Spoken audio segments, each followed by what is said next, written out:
Woo!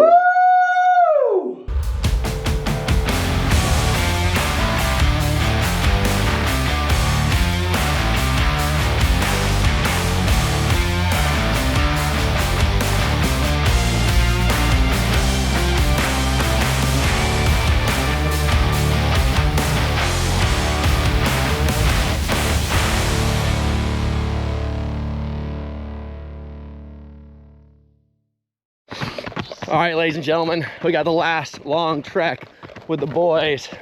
We're 9 days out from world champs, and we're basically gonna hustle a good 10 miler. We're running down the road, 𝗕𝗏𝗕𝗃, and then we're gonna go up the steep side of the canyon, up the hustle.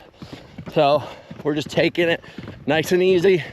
This is gonna be the last overload, and I'm fucking feeling spicy, baby. Got jealous, jamming it through my veins, motherfucker. Creatine. Yeah, this is gonna be a good one, baby. But, you know, if you think about Google, Apple, Twitter, these huge ass companies, Tesla, fucking, let's get a review. Celsius, first time drinking it. Very, very sweet, very, very good, very, very crisp. I feel like I'm in Mykonos with the boys. Show Hunter real quick. Chisels. Mr. Chisels. A Coke latte. Oh my God. Hold on, let me take a picture. Hold on, stay. Wow, that's wild. That's right. Yeah, but it's small. I thought it was bigger. I think it would be bigger. Oh, they're huge.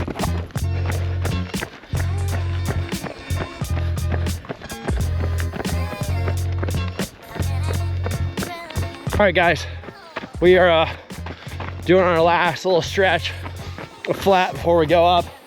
We're about 7.5 miles in. Holy shit.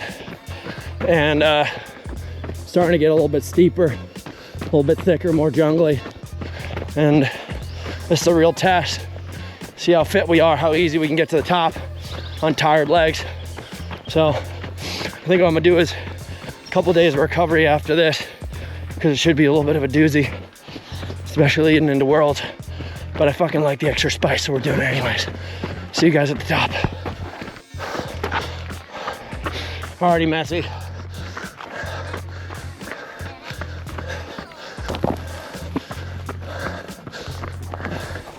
It's gonna be a fun wasabi run.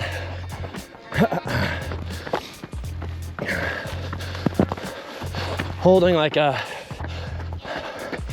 I don't know, zone 2 plus. Just cruising. Just want to show to myself that I can get to the top without feeling like a bitch. No quitting my legs. No hesitation. Just attacking for 30 minutes. And feel good so far. Heart rate's pretty even. Let's go, baby. Going after the tough section. This right here is a crown I took a couple weeks ago. Very brutal. Takes your legs out. Right now, obviously not on that pace, but I'm floating. I'm floating, baby. Baby skunk sighting. Hot damn, this is crazy. All right, guys, we're in the fast section. Lots of fucking spider webs. I'm eating them all. But I feel like a jet engine flying through time and space. Nothing will make me tired. I will never surrender. All right, 27:30. That's still a minute behind Walmsley. He had to have been fucking cooking it. I mean, I could have started out harder if I tempoed the whole thing rather than just the end. But even so, I guarantee a dude like that wasn't farting as hard as I was at any point. He's obviously the best for a reason, but to know that while I'm fucking around, giving myself little challenges. I'm right up there. Fucking feels good, baby. Feels good to have the mountains back in my life, to have them as a centerfold. Just something to motivate me, tie me to the ground, and make my fucking stand on. Fuck yeah, baby. Mountains for life. I'm still behind my old record. I missed it by, I was 26:20. He got 26:25, 27:38. I was today, what? It says 27:26. How is this old one? I don't know what's fucking going on, but I cooked it. It was a big push for me. Really good run. And I actually feel fine, which is great. It means I'm recovering really quickly and I can push. But if I can do a half an hour effort at like, you know, light tempo into a hard surge at the end and then just get done and be fine, I feel good about it. So I'm gonna drink some hybrid fuel and then this strawberry banana huel because I got no time to make a meal. I'm just gonna jump in the car and get out of here. I'll give you guys a shout out soon. Dude, I've been on the bike for like 15, 20 minutes. Val just got back. Val, how you doing? I made it. How'd you feel? I'm 127. Yeah? Yeah. Fuck yeah, dude. I set a bunch of records on the way up, dude. I know, I can tell. You were fucking blazing. Yeah, I felt good. It was a fight, you know what I mean? I feel like, honestly, I was scared to get bit by a rattlesnake the whole time, I'm not gonna lie to you. It's too cold up here right now. You think so? Yeah, for sure. It's cold and wet. Because every time there was a lot of bushes, I would run faster. Nice. It's a little weird. Show this man some bush, he'll run for his life. Tito, what happened to you? I'm good. Yeah? Yeah. You crushed? How the fuck did you come up here? I thought Tito was dead. Dude, I set a bunch of fucking records. Yeah? Yeah, I killed it. Wait, I'm so confused. Which route did you take? Right there, right Tito there, lied, he took a fucking helicopter.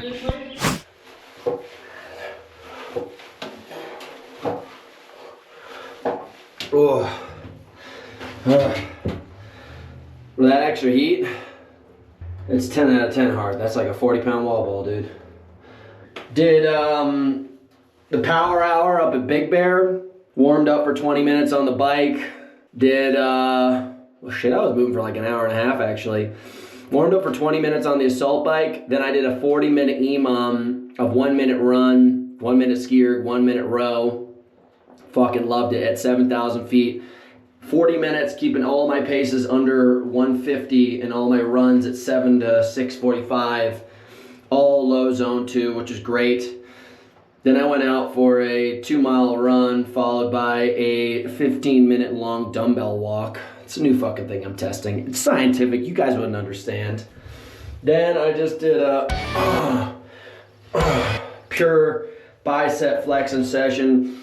I did a really easy run on basically the 𝗕𝗏𝗥 loop, and now I'm just sitting in here. This is my second full bottle double scoop today of hybrid fuel. I fucking feel sharp.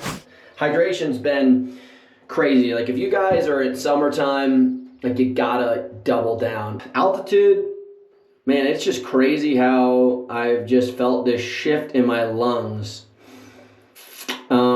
Everything still hurts, but then all of a sudden as you hit the gas pedal, there's another layer that's below the pavement. Like, you know what I mean? It's just like, you should stop right here and that should be your zone 2 kind of cap. Like yesterday, I'll show you guys there's a loop that I've been doing called the super loop up here, where it's 12 miles, 1,500 feet of climbing. It's pretty macho because the climbing's all in really one climb. And I PR'd that loop by 15 minutes. And I was just climbing up this hill and never stopped. Never felt like I needed to stop. And it's just weird. It is really weird. When I get to my burpees, usually where I crack, you know, I get there to that, you know, second and a half, the third, especially the third turnaround, and like you turn around, you think you're looking at Mount Everest, that last 20 meters. I just hit the ground and go again. I go again. And I get right up off the floor. So, fuck, man. Anybody who's not doing it, you're making a fool of yourself. Oh, the gloves are coming out today. They're super cute. I haven't seen these. I gotta go pee.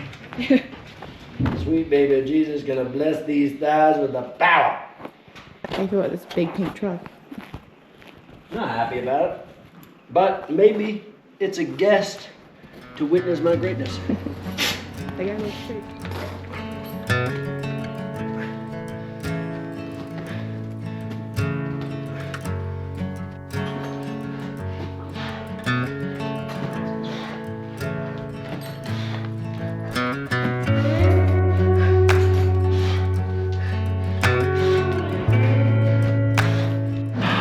If you're watching this, Tito, don't put all those wall balls in the video. I dropped it a bunch because I couldn't see in the sun. Don't be a bitch.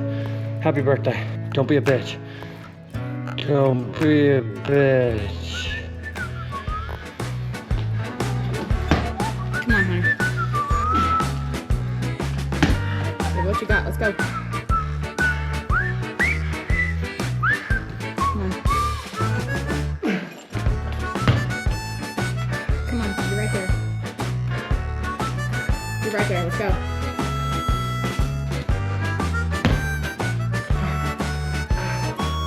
You are foaming in the mouth. So you are definitely dehydrated. Yeah. It's also hot. Yeah. Hey guys.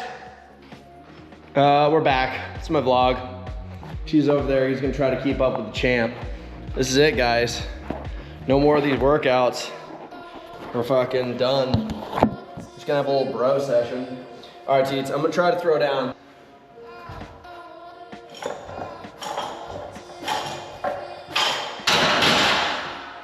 The first two were 93. Okay, that's good, that's good. What's up? All right, Teets, you're up. How many? Just one? Hit as many as you can. Hit a couple at least. Two, get a third, come on.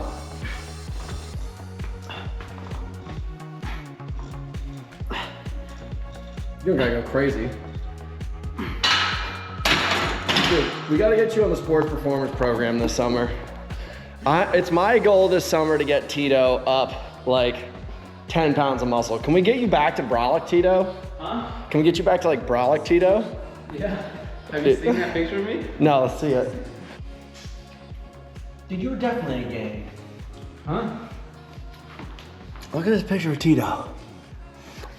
Gang body Tito was serious. Yeah. I was not in a gang. You were in a gang, Tito. Yeah, that's probably good.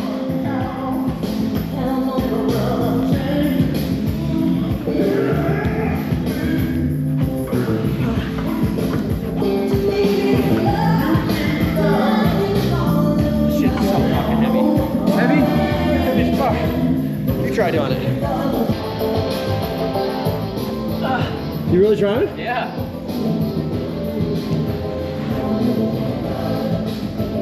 Are you trying along? Do it a little bit more. Ooh. Damn! What? It's because I do house training, Tito. Bro, what are you talking about, man? Alright. I want to see if you can pull it this way, Alana. This is the hard way. Harder, right? No, it's hard. Yeah. That's what I've been fucking training on.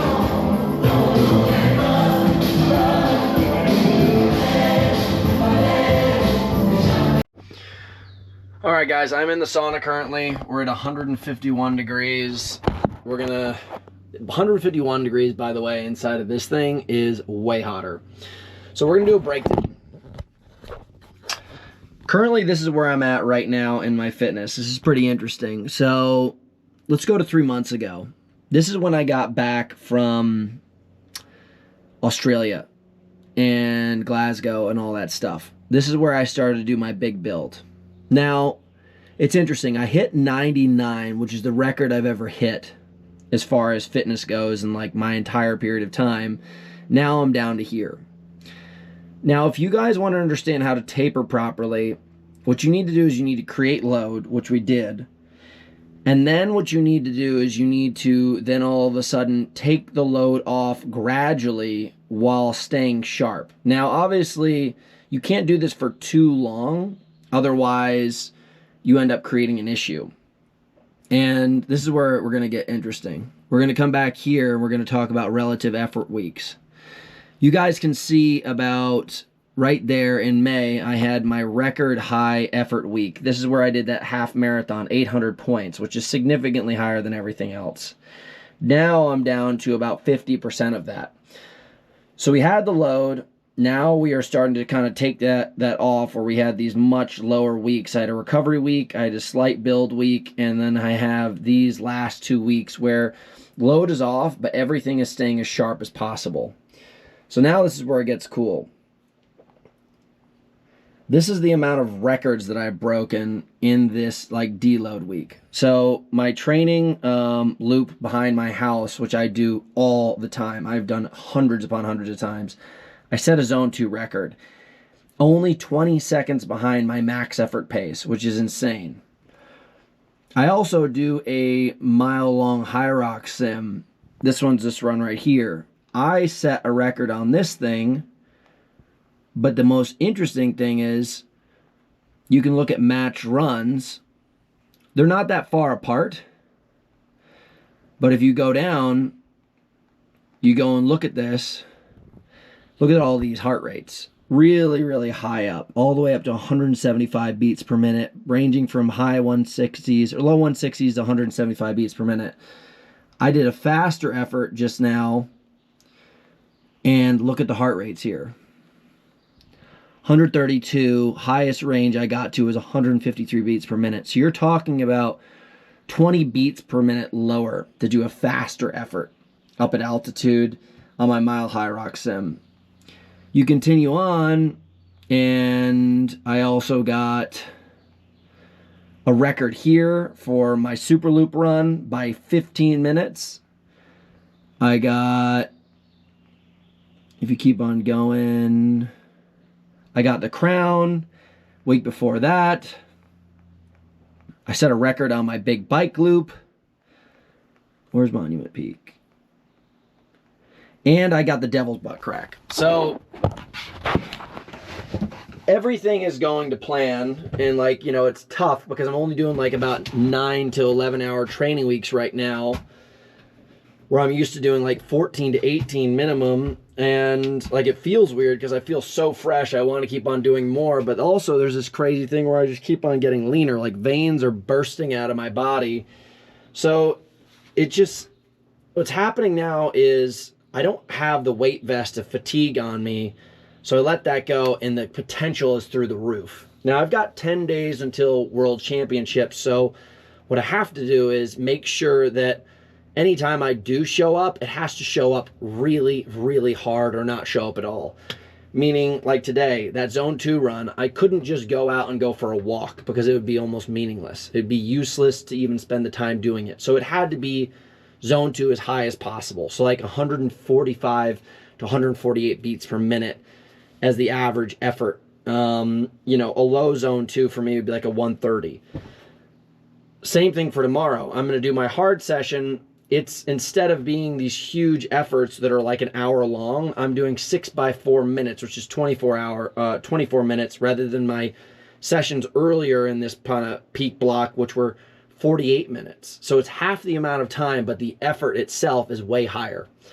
And I take big chunks of rest so I don't fatigue myself, but the effort's still high.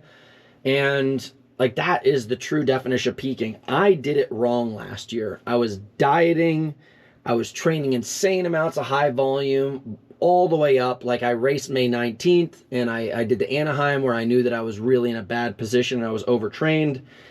And then I just kind of tapered into Worlds, where I just was trying to remove all this nervous system fatigue and everything. Right now, I'm exploding on all cylinders. Every time I touch something, it's a front squat PR, it's a mountain run PR, it's a crown for a segment. So it's going well. I mean, I tell you guys this not because I'm like, oh, look how good Hunter is. Like, I own a coaching company. I obsess over this kind of stuff. Most people don't know, who watch these videos, that I started as a trainer in New York City back in 2010. I've been doing this for 15 years. My goal was, when I moved out to LA, I started a company called Malibu Body Shop. I wanted to be the place where it was a body shop, like a garage, but for your human body, where I wanted to teach people how to get ready for movies. And I was like, I know how to get more shredded than anybody. I was like, I can make movie stars. And then all of a sudden I was like, fuck it, dude. I'm not making movie stars. I'm going to become a movie star. So I started chasing my fucking dreams of being a pro athlete. Ever since then, I've picked all these goals and gone all around the world and tried to find the hardest test and then break it down like a Rubik's Cube. Each one being unique. It can't be solved the same way it was before. I wanted the dynamics of it to change, whether it was a mountain run or a flat run or a bike race or a CrossFit workout or a high rocks workout, whatever the fuck it was. Like, my goal was to be hybrid in the range, meaning that anything between here and here, I will crush you in, and on both ends, I'm still a fucking badass. So, you know, I think the thing that I really am just having this rant about is that if you guys learn how to train properly, it's fucking awesome. Like, it's so crazy to see the results. Like, training all the time shouldn't always mean you're fatigued and feel like shit. And the race results should be a direct determinant of the workload put in. If everything works out well, there shouldn't be a doubt in my mind that I'm going to go win world championships. If for some reason there's somebody who's so far beyond me that I haven't even seen that level of output yet, there's nothing I could have done about it. But as far as my output goes, there's no question. Last year, I knew that I was going to fail. And I still went to world championships with confidence because that's all you can really do. This year, I'm nowhere near that, and I'm able to push myself through this entirely fatiguing effort and continue to see progress because I tapered properly, I adjusted properly, and I peaked and overloaded myself just at the right time. So holding on to fitness, if you're a really, really elite athlete, should only be about 4 to 6 weeks at peak fitness. I've been holding on to this peak fitness.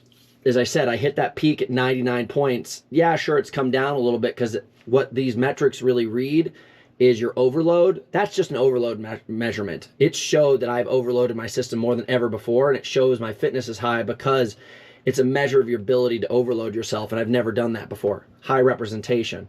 Now, as I said, let go of the weight vest and let it shine for those 4 to 6 weeks. You should be able to show up and just fucking go. And there's a reason why there's fucking Olympic coaches with PhDs that have been studying this kind of stuff for years, and they train Olympic athletes in 4 to 8 year cycles because they build them so perfectly so that 4 week window, they know exactly when it's going to hit. Same exact thing for me. If the 4 week window is everything that I wanted it to be, I should hit with the exact result that I want to have. So, yeah, I ultimately didn't train to fucking set records in my backyard. I trained to set records in front of the whole fucking world at a world championship. So, I'm pumped. I'm pumped. But you guys should take some information from this into your own training and recognize that's exactly how it should work. You should not be confused about what your result is going to be when you go to a race. If you track the data and you progressively overload your system and then finally pull back off a little bit of that weight, next thing you know, everything should shine and you guys should be a champion version of yourself. So that's my rant in this really fucking hot box. I'll talk to y'all soon.